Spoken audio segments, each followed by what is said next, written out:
MLIS के एक subject का रिज़ल्ट क्या घोषित किया गया, उस एक सब्जेक्ट का सिर्फ मार्क्स अपडेट किया गया, उसमें हाहाकार मच गया। उसमें कई लोग बता रहे हैं 40 आएगा, 35 आएगा, उसमें पास हैं, फेल हैं, बिल्कुल धमाचौकड़ी। देखो एक चीज़ है यार कि जब टोटल पूरा किया जाएगा ना, जितना मार्क्स असाइनमेंट और सारा रिजल्ट का पूरा मार्क्स का टोटल होगा, तो उसमें मिनिमम 55% होना चाहिए। नेट JRF या अन्य एग्ज़ाम्स या इंटरव्यूज़ वगैरह के लिए भी मिनिमम 55% होना ही चाहिए, वरना आप इन सब चीज़ों के लिए एलिजिबल ही नहीं हो। इंटरव्यूज़ वगैरह में आपकी CV देखी नहीं जाएगी। 55% तो मांगते ही हैं यार हर जगह पे। तो और कई बार फर्स्ट डिवीज़न मांगते हैं, मतलब 60% से एबव होना चाहिए। तो क्राइटेरिया जहाँ पे रख दिया फर्स्ट डिवीज़न, वहाँ से आप बाहर हो गए। तो देखो इसमें जो बोला जाता है, तो कई बार जगह जो बैचलर्स का वो तो 35 का ही है 100 में से, लेकिन जो मास्टर्स का वो 40 मार्क्स होने चाहिए 100 में से, ठीक है, ऐसा मिनिमम माना जाता है, ऐसे कई लोग बताते हैं। तो इसमें मेरे हिसाब से कई बार ऐसा क्या होता है कि आपका एक पेपर में 40 आ गया, ठीक है, 40 मार्क्स आ गया, और एक पेपर में आपका 70 आ गया, 80 आ गया, तो उसके बाद में एवरेज निकालते हैं उसका। जब एवरेज निकालते हैं तो आपके मार्क्स बढ़ जाते हैं, ठीक है। और आपका 50 मार्क्स का असाइनमेंट था, 50 मार्क्स का वो था, अरे वो सेमिनार और प्रैक्टिकल अलग अलग था, तो वो उसके भी मार्क्स अलग अलग होते हैं, ठीक है। तो वो सब मार्क्स जुड़ जाने दो, अभी परेशान मत हो। अगर किसी का 40 मार्क्स से कम आ रहा है तो शायद आप एक बार पता करो कि क्या 40 मार्क्स से कम आ रहा है तो आपको री एग्ज़ाम देना है या रीचेक करवाना है, ठीक है। इसके बारे में इग्नू से पता करो एकदम प्रॉपर तरीके से, क्या आपका जो 40 मार्क्स आएगा और जो असाइनमेंट का जो मार्क्स जुड़ेगा, अगर वो दोनों 40 से ज़्यादा आ जाता है तो आप एलिजिबल हो कि नहीं, या 100 जो आया 100 में अभी तो इसमें थ्योरी का ही आया होगा, उसमें प्रैक्टिकल असाइनमेंट ये सब चीज़ आया ही नहीं होगा, तो कैसे होगा। ये सब चीज़ें आप इग्नू को कॉल करके, ईमेल करके उसको पता करो। ईमेल कैसे करना मैंने बताया होगा। तो ये एक चीज़ याद रखो कि अगर एग्रीगेट करके टोटल मार्क्स आपका 55% से कम आ रहा है तो आप गए काम से, उसको फिर आपको दोबारा बढ़वाना पड़ेगा, दोबारा एग्ज़ाम देना पड़ेगा उन सब पेपर्स में। इसीलिए अपना प्रोजेक्ट मतलब डिसर्टेशन, ये रिपोर्ट्स वगैरह काफ़ी शानदार बनाओ, जिससे इसमें ज़्यादा मार्क्स मिल जाएं और वो जा कर के जुड़ जाएं और काफ़ी बेहतरीन हो जाएगा।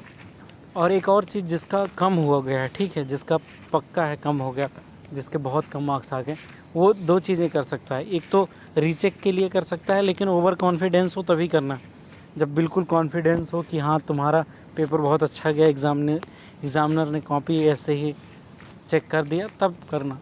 लेकिन अगर उसमें संदेह हो तो मत करना, वरना नंबर और कम कर देगा वो, तुम्हारा पैसा भी जाएगा। तो डरा नहीं रहा हूँ मैं, अगर कॉन्फिडेंस हो, तुमने मेहनत किया था तो जा कर के कर लेना।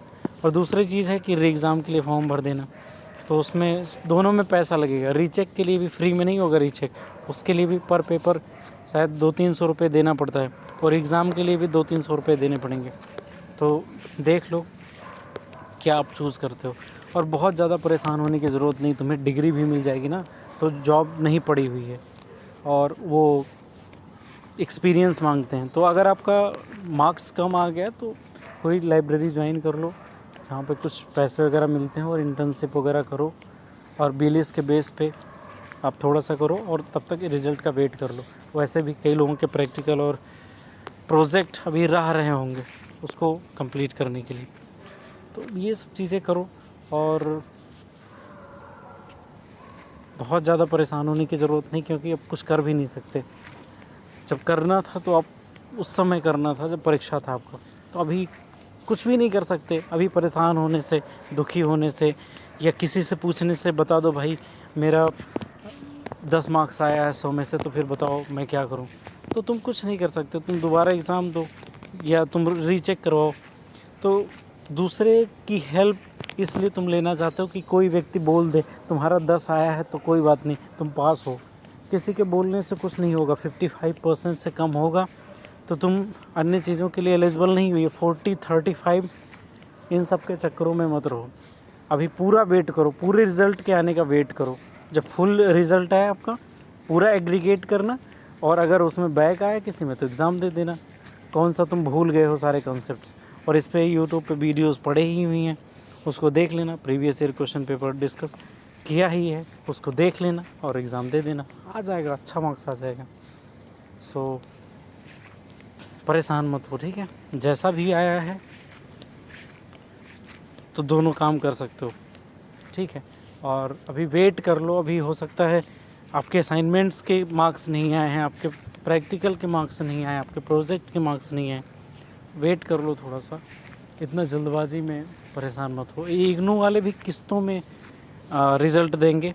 आज एक विषय का देंगे, व्यक्ति परेशान हुआ, कल एक विषय का देंगे, व्यक्ति परेशान हुआ। एक ही बार अगर दे देते तो सब रोग आके काम ख़त्म कर लेते हैं, या जिसको खुश होना खुश हो जाए, जिसको रोना हो रो ले। बट ये किस्तों में देते हैं, ये टेस्ट करते हैं आपके धैर्य की। तो काफ़ी लोगों के बैक आ जाते हैं, और बहुत लोगों के, और कई बार सच में कॉपी ठीक से चेक नहीं होती, तो परेशान मत हो, ठीक है। तो अपना निर्णय खुद लो, और नौकरियां इतनी भरी पड़ी नहीं है, आपको एक्सपीरियंस लेना ही पड़ेगा। तो अपीयरिंग के बेस पे कहीं पे इंटर्नशिप कर लो, और परीक्षा की अब कुछ खास तैयारी भी नहीं करनी होगी, क्योंकि आपका एक बार तैयारी हो ही गया है और आपको पता भी चल गया कि किस तरह से क्वेश्चंस आते हैं। तो ऑल द बेस्ट, ठीक है। नॉर्मल रहो, अब कुछ कर नहीं सकते इसीलिए मैं बोल रहा हूँ कि नॉर्मल रहो, वरना अगर दुखी होने से कुछ मिलता है तो रह लो दुखी, दोस्तों से डिस्कस करके कुछ मिलता हो तो कर लो डिस्कशन। तो आपके पास सारे सुविधा हैं, बस होश में ये सब चीज़ें करो, आपको पता ही चल जाएगा। तो ऑल द बेस्ट मैं बोलता हूँ आप लोगों को, ठीक है। और परेशान मत हो और दुखी मत हो दोस्त, हो जाएगा सब ठीक। Thank you.